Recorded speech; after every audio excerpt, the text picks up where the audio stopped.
I want to talk to the woman who is tired of pretending she is fine. The one who smiles in public but cries in the car. The one who has been rejected, overlooked, and broken, and still shows up every single day wondering if God even sees her. He does. He always has. And he is not finished with you. You were not created to shrink, to hide, or to survive quietly in the shadows of who you could have been. You were made to carry something weighty, something real, something that this world desperately needs. But here's the truth nobody tells you. Becoming who God made you to be is not comfortable. It is not effortless. It requires something from you.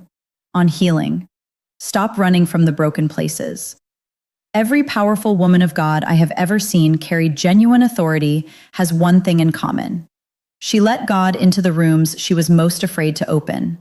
The grief she buried, the shame she wore like a second skin, the rejection that taught her she was never quite enough. Healing is not weakness.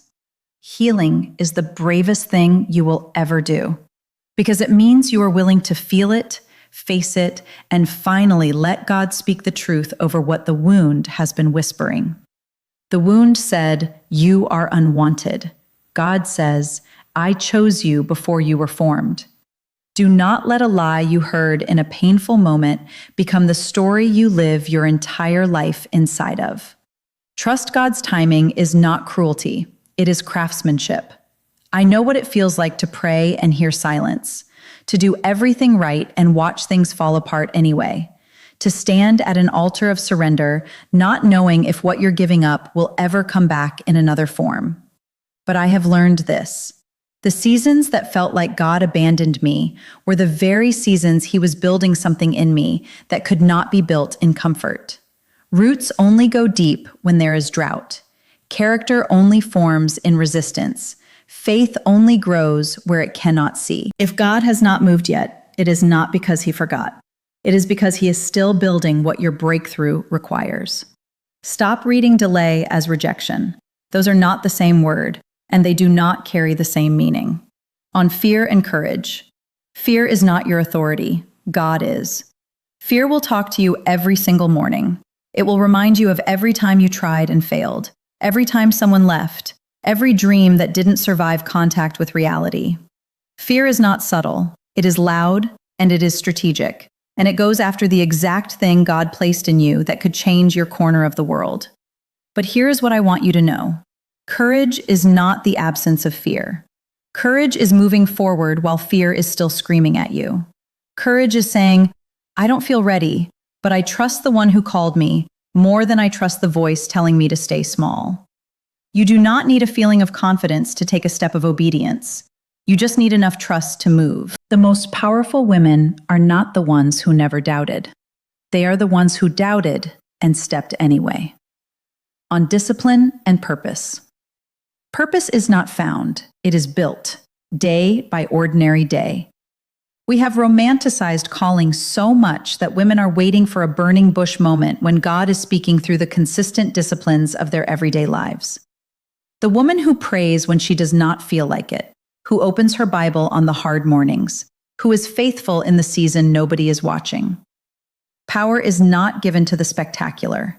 It is grown in the quiet. It is shaped in the private moments when you choose obedience over convenience, integrity over approval, and God's voice over the loudest opinion in the room. What you do when no one is watching is shaping the woman everyone will eventually see. On strength and weakness. Your weakness is not a disqualifier. It is a doorway. The world tells you to hide your limitations, project strength, look like you have it together. But God has always done his most beautiful, most undeniable work through people who knew they were not enough on their own. Because when you are empty, he fills. When you are at the end of your wisdom, he speaks. When you have nothing left to offer, he shows up and shows off. And everyone who witnesses it knows it was not you. It was him. And that is exactly the point. Your emptiness is not a problem for God to solve. It is space for God to fill. Stop being ashamed of your need. You were designed to be dependent on him. That is not a flaw in your faith. It is the very foundation of it. on walking in confidence. You do not earn a seat at the table. You were made for it. Stop apologizing for taking up space. Stop making yourself small so that other people are comfortable. Stop waiting for someone to give you permission to be fully, unapologetically who God made you to be. Confidence as a woman of God is not arrogance. It is not self-promotion. It is simply agreement, agreeing with what God has already said about you and refusing to let the opinion of limited, finite people override the declaration of an unlimited, eternal God. Walk into every room knowing you carry something worth carrying, not because you are impressive, but because He is in you. The charge. This is your moment, not a perfect moment, a real one.